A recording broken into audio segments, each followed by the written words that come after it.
Hey everybody, this is Doug with Artfully Rogue, and I am currently in Lancaster, Texas, where I'm going to be working on a project putting in some security gates in this opening that's kind of like, right behind me here. This is actually my mom's house, so I come out to visit every now and again and do some work for her. These ratty old gates need to go, and we're going to put some security gates in. So let's get started on this project.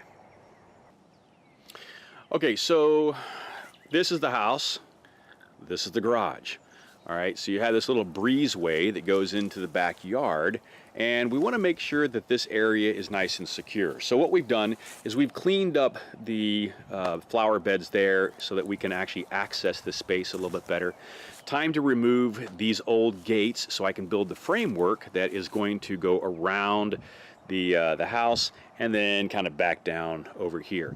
Now, because of the time frame that I have, we're actually going to get some stock security gates, and they're a little bit wider than the door, so they're going to have to hinge off the side here.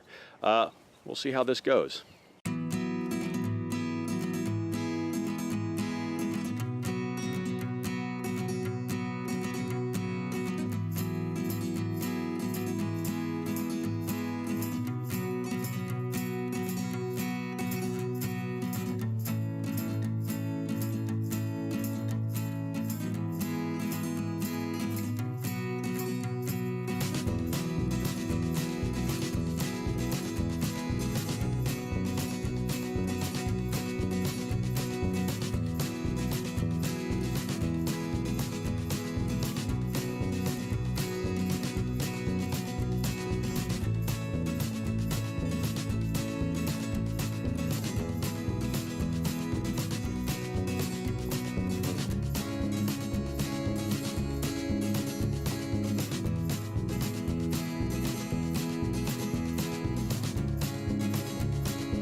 Okay, so let's take a break for a second and kind of recap where we are.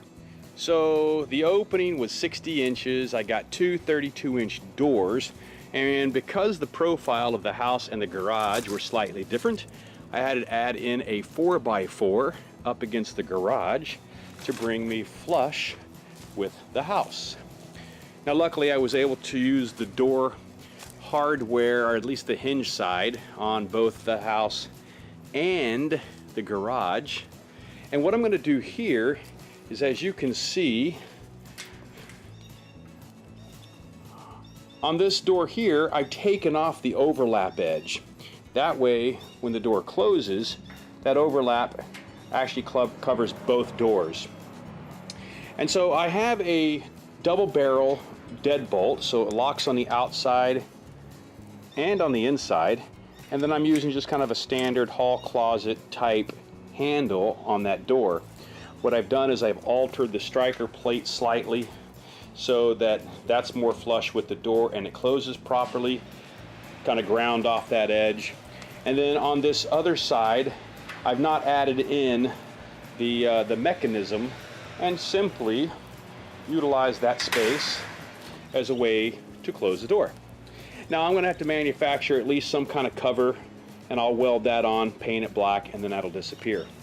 Now on the bottom, because I'm probably about 6 to 7 inches away from the patio in there, I'm going to pour a step. That way I can secure this door down here, and then I'm going to build in a piece of metal framework so that I have like a barrel bolt that goes up to the top here, and we can get secured. So all right, let's keep going.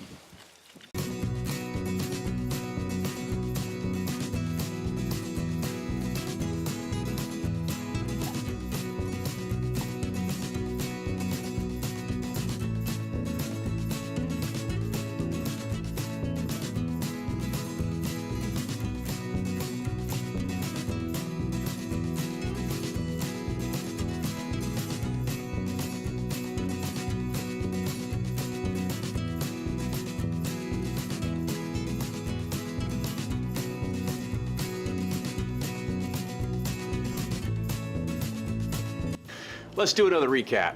So I have welded a barrel bolt on the right side door to keep that secure. And then as we come down here to the bottom, I have put in a drop pin bolt that will then drop into the concrete that we are going to be pouring here in just a little bit. Once I get that trough finished,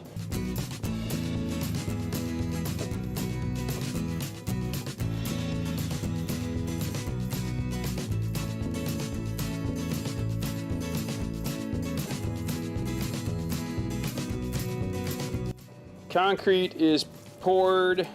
Whatever they put down on here wasn't laid real square, so as you can see, some of my concrete seeps in places.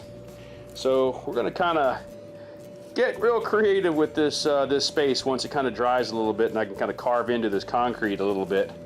So my time here in Lancaster, Texas is actually coming to an end, and I finished the project that you see now behind me, which is the black gate install. And so let me show you kind of what we ended up doing here. So I had to add in some concrete, and unfortunately I probably stepped in on this and didn't notice it, but I tried to do kind of like a brick pattern that would flow into the existing tile that was already put there. I'm going to keep the form in for another day or so just because it has been a little bit humid here. Closed up the hole there. So in any case, that's kind of closed up. That job is done. So thanks for taking the time to watch this video. If you liked what you saw, give me a thumbs up. If you had any comments, please leave those down below. And if you hadn't subscribed, please go ahead and do that now. That really helps out. We'll see you in the next video or down the road somewhere.